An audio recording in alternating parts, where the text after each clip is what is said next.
ma'lumotlarimizni yetkazishda davom etamiz. Ko'pchilikdan tushirgan savol bor. Avtomatik hujjatlarning orasini zazor qilish kerakmi? Zazor qilish kerak emas, ya'ni ochiq holat saqlash kerakmi degan savol beradi.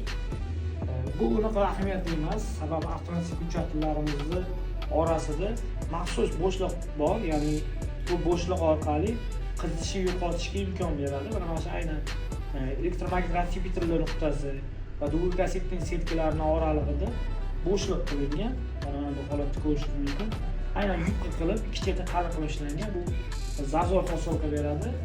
Mana shu orqali havo aylanishini ta'minlash mumkin. Albatta bu borada yana bitta narsa e'tiborga qaratish kerak.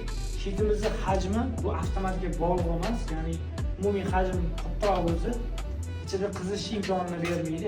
Chunki har biridan chiqayotgan issiqlik umumiy tizimga yoyiladi. Shu umumiy tizim yoyilmasligi uchun shit hajmi kattaroq tanlansa zarar yo'q. Ertaga mijoz qo'shimcha narsa kiritaman deb qolsa ham bemalol zaxira joylar bo'ladi. Ko'pchilik mana shu borada savol berib qoladi. Shit ko'rsatib olibsiz yoki shit hajmiga yana nimalar to'ldiriladi deydi. To'ldirilishi, to'ldirilmasi ikkinchi darajali.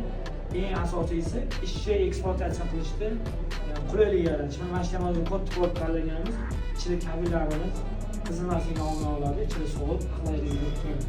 Tizim murakkablashgan sari ichidagi sistemadagi kabellarning kodlari bilan ko'payib ketadi. O'sha hisobni olib hamma narsaga kengroq imkoniyat berish kerak.